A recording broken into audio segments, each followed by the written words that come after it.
pleasure to introduce our speaker today, the Reverend Andrew Bozeman. Andrew and his wife Sandy live in Cheektowaga with their cat Apollo. They lived in San Francisco for 35 years before returning to Sandy's hometown of Buffalo in 2018. Andrew is from Chicago. He has one adult son in Orlando, Florida. His other son recently made his transition to spirit. Andrew is a veteran of the U.S. Air Force and a member of the First Spiritualist Temple. In 1982, he was ordained in San Francisco's Church of Amram. He holds a Bachelor of Metaphysical Sciences degree from the University of Metaphysics in Sedona, Arizona, where he was ordained in the International Metaphysical Ministry. He is currently working on his master's degree. Andrew has lived an active and productive life, working in many different fields, experiencing prosperous times as well as very challenging times in the various chapters of his life. He has worked in major advertising agencies as a writer and producer. He's been an actor, a movie screenwriter, computer programmer, and a corporate management consultant. He has taught meditation and self-esteem to San Quentin prison inmates. He retired as the Director of Technical Training for the City and County of San Francisco in 2002. Then, he established the Southeast Sector Community Development Corporation in the minority community of San Francisco. He created the functional forgiveness system to teach people how to access and apply the energy known as forgiveness. Last spring, he taught this workshop here in our church. He also teaches a workshop called Working with Angels. He has written 2 books and recorded an angelic meditation tape. Andrew is at our reception below. And he also shared for the first time last week and passed that with flying colors. So please, folks, open your minds and open your hearts to the words and wisdom of Andrew Bozeman. Good morning. Good morning.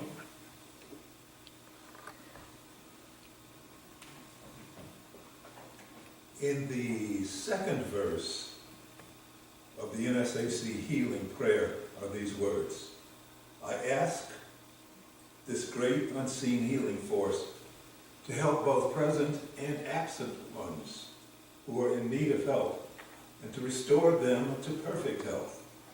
I put my trust in the love and power of God. Now in the first verse of the healing prayer, we heal ourselves. I ask the great unseen healing force to remove all obstructions from my mind and body. But then in the second verse, we turn outward and seek healing for others. It's like in the airplane, they tell you to put the mask on yourself first before you can help anyone else. So we heal ourselves first before we can open up and go outward to others. But then in that second verse, we have to look at the words, help both present and absent ones. So the question arises, well, who are the absent ones? The word absent ones literally means the ones who are not here. Are the absent ones the members of your family who are not present? Are they members of the church who are not present? Or are the absent ones everybody else in the world? I contend that it is everybody else in the world. I believe that with this healing prayer, we are asking the great unseen healing force to heal the world. Of course, it's not an unheard of concept to heal the world.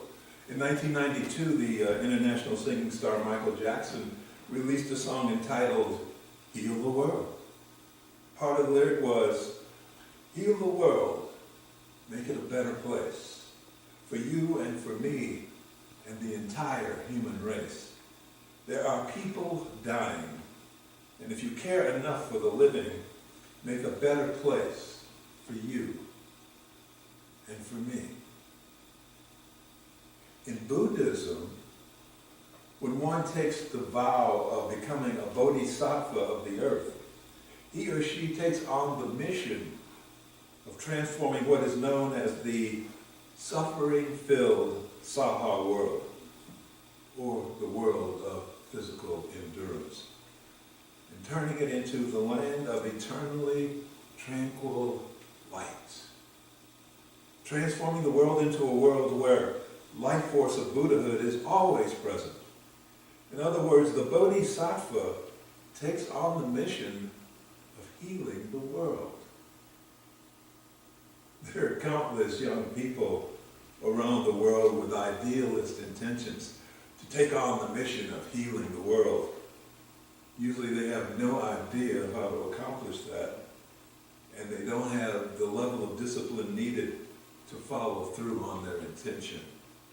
So they eventually mature into so-called realists who are convinced through the hard knocks of life and the many disappointments that the dream they once held is actually unattainable. In other words, healing the world might be impossible. Heal the world. Heal the world. Healing the world is a lofty idea. It's a desire that seems to be held by people from all walks of life and all over the world. And what's interesting in these lofty ideas of the heart is that they're often in conflict with the realities of life, with the shortcomings of human behavior here on the physical plane. For instance, the American Declaration of Independence declared that all men are created equal.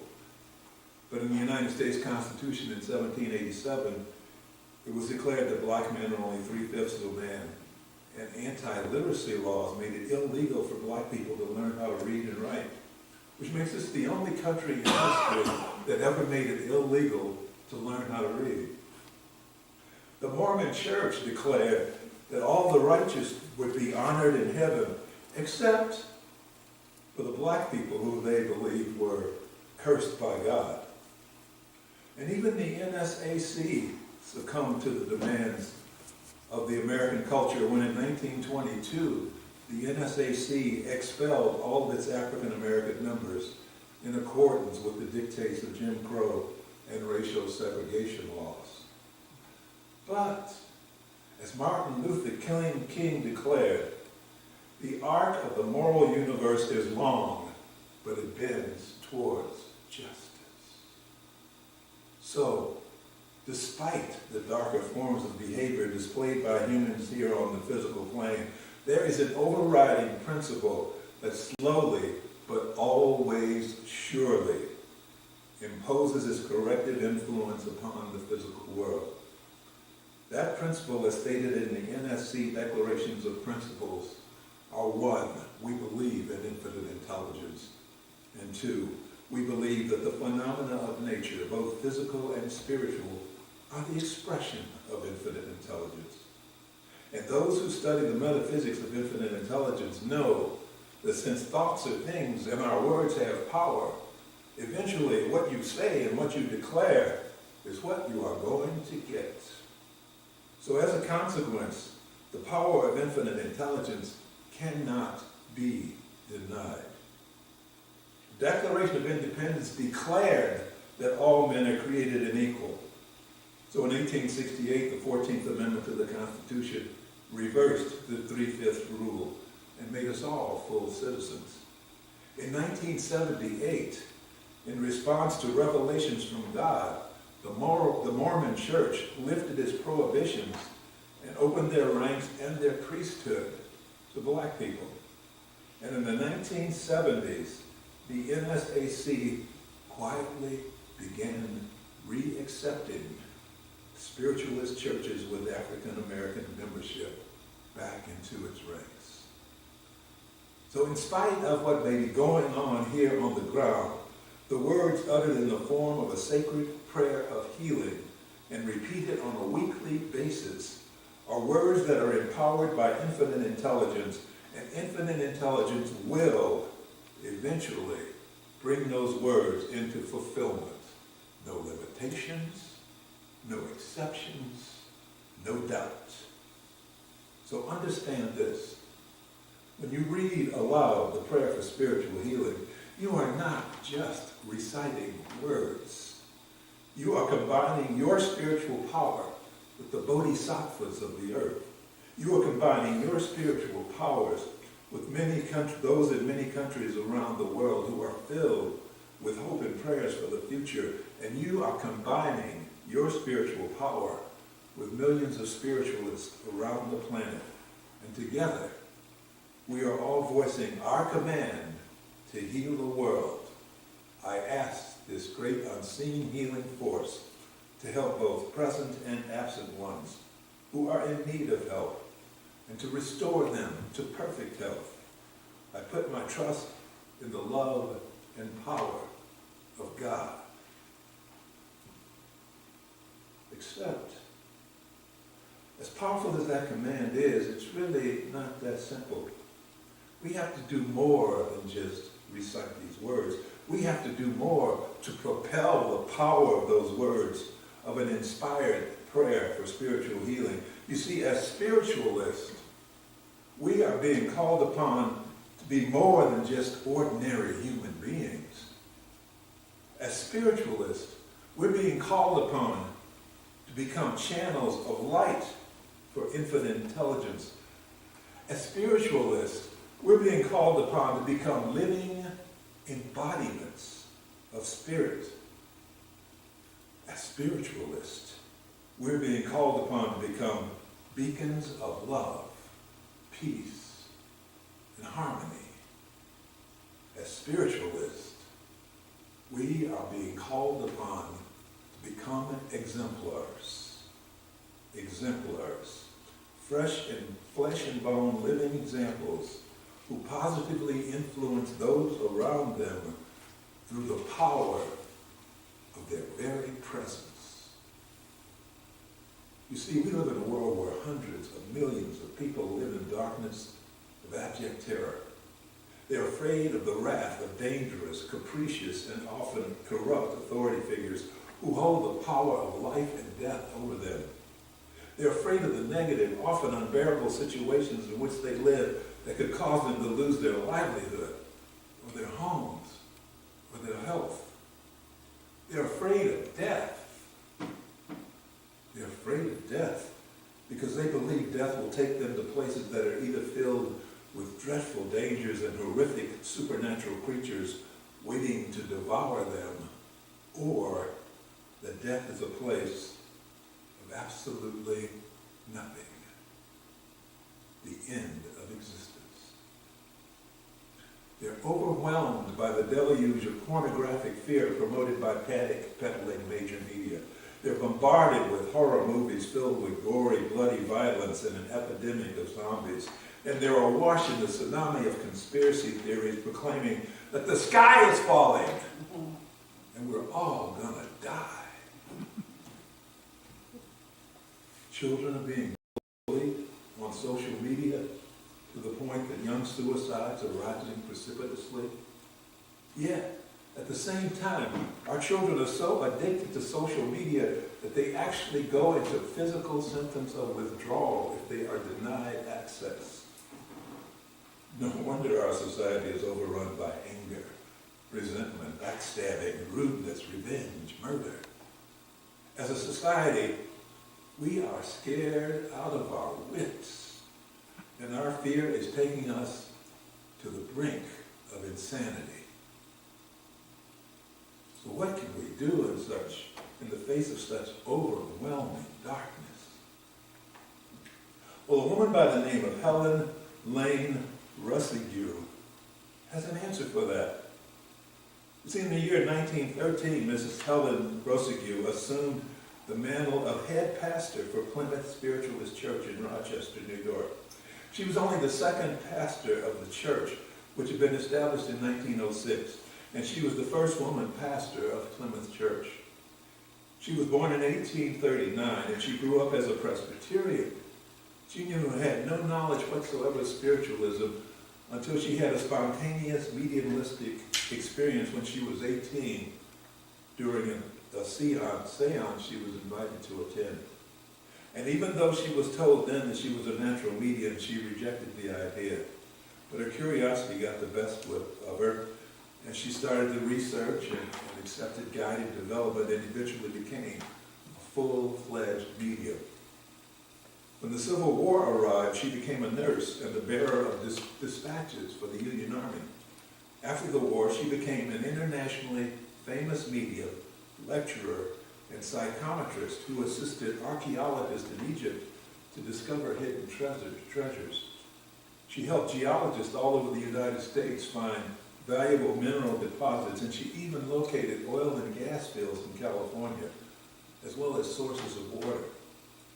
And despite all her fame and worldwide demand, her favorite spot in the world was in Rochester, near her beloved Plymouth Spiritualist Church. So despite her reputation for geologic discovery, it was what she discovered as a devout spiritualist that is her legacy. And it appears on page 223 in the 20th edition of our NSAC Spiritualist Manual. It's a quotation from one of her powerful lectures entitled The Light of Truth. And she said, "All your acts and thoughts here, you are weaving into the tapestry of the future. The designs are beautiful, but you do not see the result until you behold the other side. You do not see the glories that may come to your lives here, for you are weaving the future, weaving for eternity, radiating light here and there over the earth for the salvation of the world. You are saviors. You are redeemers. Insofar as your lives are helpful to others, you are saving the sinner insofar as you are leading him to loftier ideas and purer life. You are saving the ignorant man insofar as you are leading him into a larger and diviner knowledge of the truth. You are redeeming the sick from weakness and disease insofar as you are leading them to the fountains of health and strength. You are teaching men the laws and divinity of their own being when you instill into them a desire for the higher and nobler requirements of body and soul. You are redeemers of the world when you are leading your fellow kind to better living and thinking, to higher hope, a higher appreciation, to a higher morality, to a higher, holier alliance, to all that is true, glorious, and divine." So in thinking about the words of Helen Rossigh, remember, you have a special calling. You are here to help heal the world. You do it by your presence. Your electromagnetic field extends out from your heart and encompasses all around you. You do it by your beliefs as spiritualists that serve to uplift you and offer others healing and knowledge and love. You do it by your deeds that seek to bring harmony. And you do it by the words you recite here each and every Sunday in the second verse of the NSAC Healing Prayer. I ask this great unseen healing force to help both present and absent ones who are in need of help, and to restore them to perfect health. I put my trust in the love and power